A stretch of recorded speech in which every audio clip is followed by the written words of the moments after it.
wake that ass up. Early in the morning. The Breakfast Club.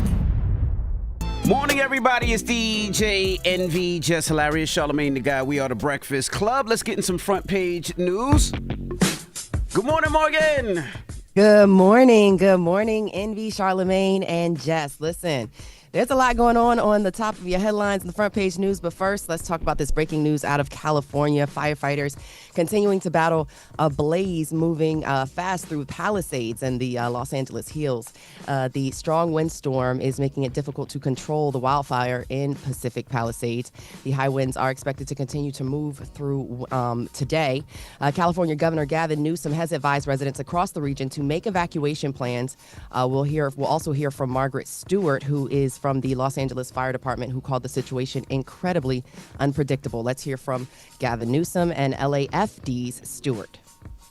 You may feel at home that you're fine down in Riverside County, San Bernardino County, down in Ventura County, other parts of the state, but there's a reason we pre-positioned hundreds of assets and personnel on Sunday in anticipation of this wind event. It's very dynamic and challenging to predict fire, which is why we have such an expansive evacuation zone.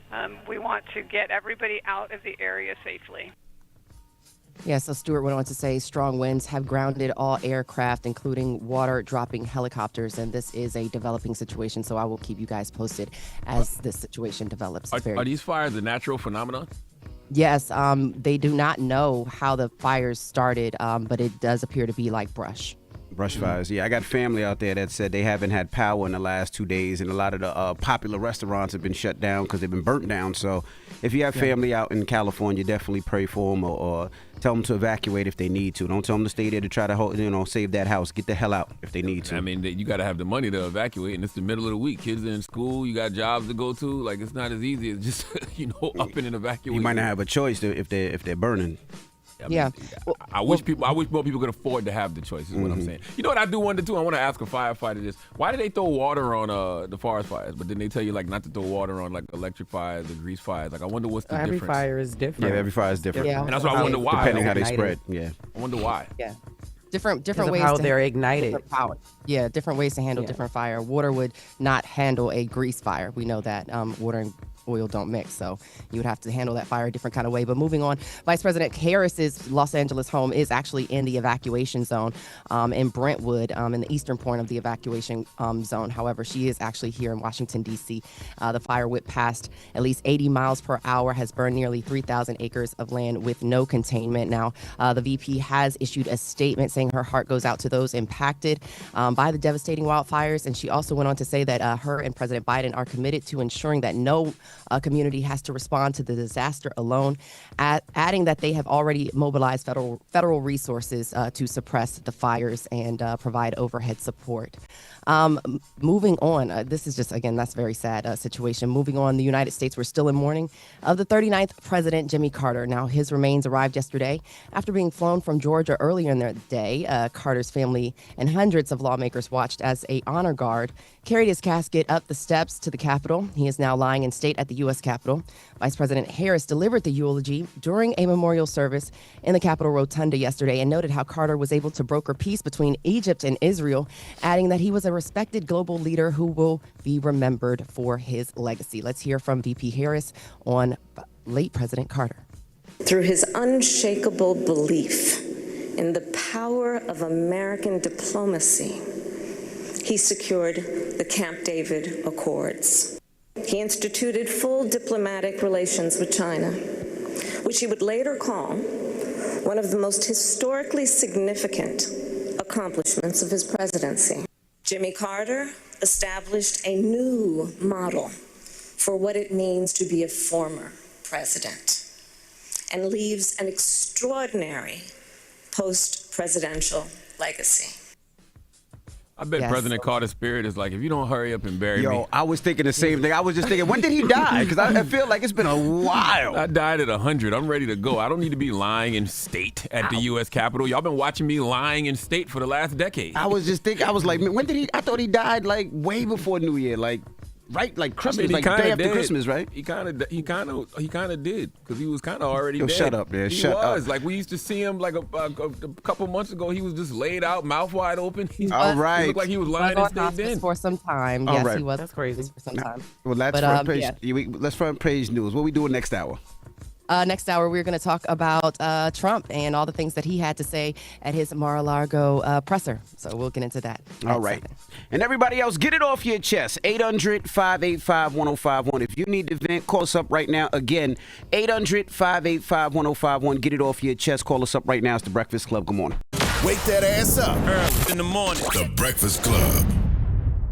Morning, everybody. It's DJ NV, Jess Hilarious, Charlamagne the Guy. We are The Breakfast Club. Let's get in some front page news. Morning, Morgan.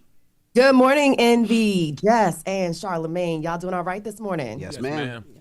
Okay, well, let's get into it. President-elect Trump is criticizing President Biden as his time in office is coming to an end.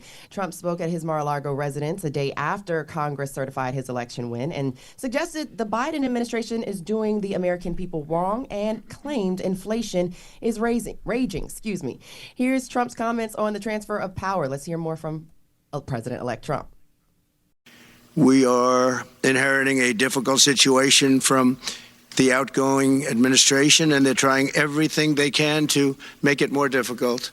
And I've been disappointed to see the Biden administration's attempt to block the reforms of the American people and that they voted for. We had a landslide election. We won every swing state. We won the popular vote by millions and millions of people. Yeah, Trump had more to say. He also said that the Gulf of Mexico would be getting a new name. Let's hear those comments from the president-elect. We're going to be changing the name of the Gulf of Mexico to the Gulf of America, which has a beautiful ring that covers a lot of territory. The Gulf of America, what a beautiful name. What a beautiful name. What do you guys think about that? Gulf of America? We like it? Donald Trump, whatever you want. Yeah. Donald Trump shows me what's politically possible. Trump shows me what presidents can do if they want to do it. Donald Trump shows me what can be said if you are willing to say it. It's not about what can't be done. It's about who has the political will to do it. I don't want to hear a peep from Democrats about nothing until they get the balls to say what's really on their mind in regards to this country and this world. Trump doesn't care if it sounds ridiculous. Trump doesn't care if it makes sense. It's no political correctness whatsoever. As I've been saying for years, the language of politics is dead, and Donald Trump killed it. Period. Well, while we're on the topic, President-elect Trump is declining to rule out the use of military or economic force to gain control of Greenland or the Panama Canal. He admitted that we need the respective countries for economic security, but he threatened to hit Denmark with tariffs if Danish officials didn't cooperate with his bid to take over Greenland.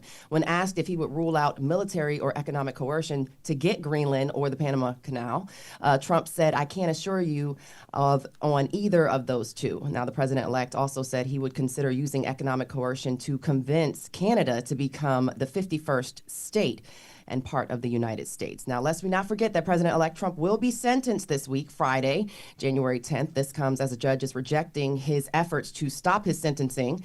Trump is going to be sentenced for a criminal conviction in his New York hush money case. Friday, Judge Juan Merchan set January 10th as Trump's sentencing date. Now, Trump's lawyers appealed the decision to dismiss his attempts and have his conviction tossed out. He is now scheduled, of course, to be sentenced on Friday, just 10 days before he is set to be inaugurated. Well, I can't tell you one thing. Everybody involved in that New York case, y'all on that list. I'm letting you know right now. You know Trump got a revenge list, and y'all on that list. You know who may not be on the list? Mark Zuckerberg. Let's get into that. Oh, there goes my script. Let's get into that. So Meta is making some changes, major changes right now. Zuckerberg, he's making sure that he's removing himself off the list. Now, Meta is ending its fact-checking program in favor of a community-based system similar to Community Notes on X. Now, the changes were announced yesterday by CEO Mark Zuckerberg and will affect Facebook, Instagram, and Threads. Let's hear more from Zuckerberg on that announcement. There's been widespread debate about potential harms from online content. Governments and legacy media have pushed to censor more and more. A lot of this is clearly political, but there's also a lot of legitimately bad stuff out there. Drugs, terrorism, child exploitation. These are things that we take very seriously, and I want to make sure that we handle responsibly. So we built a lot of complex systems to moderate content. But the problem with complex systems is they make mistakes. Even if they accidentally censor just 1% of posts, that's millions of people. And we've reached a point where it's just too many mistakes and too much censorship.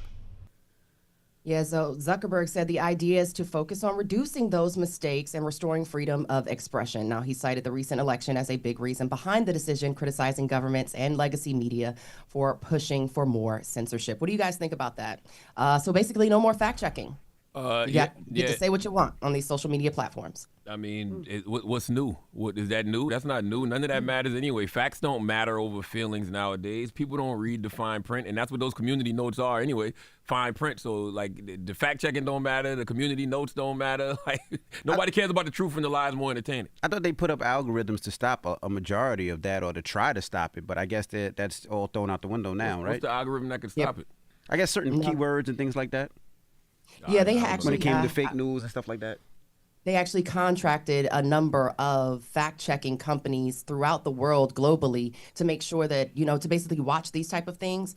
But yeah, that's not going to be the case anymore. So you pretty much get to say whatever you want to say. I was gonna say, but what would be changing? Haven't people been saying whatever they want to say on social media for years? Pretty much. Yeah. That's what social media is. You may, in the past, you may have received like a notification or your post may have been taken down or removed. Those type of things will not happen.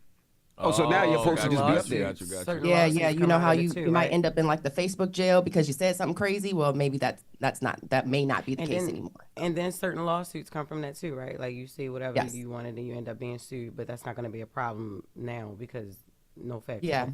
Yeah, so basically, again, it opens that Pandora's box, or it pretty much brings us back to ground zero when it comes to freedom of expression. Say what you want.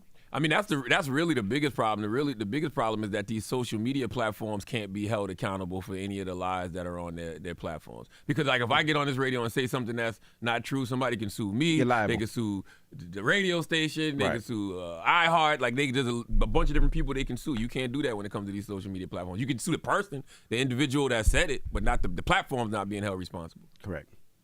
All right, let's bring things home quickly to New York. The FBI says there's more criminal conduct by New York City Mayor Eric Adams. That's what federal prosecutors are claiming in a new court filing, with Adams telling news reporters yesterday that he is taking the advice of his lawyer to stay disciplined. Let's hear from New York City Mayor Eric Adams. Even Ray Charles can see what's going on. I've said over and over again, I've done nothing wrong. Let the attorneys do that. I have to run the city. I'm focused on running the city. I cannot make that any clearer. I'm focused on running the city. I think it's clear what's happening right now. Reach out to my attorney. He's reachable. So the new filing doesn't provide specifics, but Adams has pleaded not guilty in a 5-count indictment and charging him with accepting luxury travel in exchange for political favors, mostly on behalf of Turkey. Now, to the disclosure of possible additional criminal conduct came in response to Adams' lawyer requesting more information about the initial charges. Now, prosecutors have said a superseding indictment containing additional charges is likely in the mayor's case. Now, Adams is expected to stand trial in April. Of course, I'll keep you guys posted on what's going on with that. Otherwise, that's your front page news. I'm Morgan Wood. And I want to just point out, Mayor Adams said even Ray Charles can see what's going on. That's because Ray Charles is in heaven. Okay, he's been dead. He's been dead for 20 years. Okay, all right. You should have used Stevie Wonder. He's still alive. Jesus oh my Christ. gosh, so petty. That's all I'm saying. All right. That's your Thank you, front page Morgan. news. Thank you, guys. Morgan Wood. Follow me on social at Morgan Media for more news coverage. Follow at Black Information Network. Download the free iHeartRadio app and visit us at BINnews.com. Have a great day. Wake that ass up. Early in the morning. The Breakfast Club.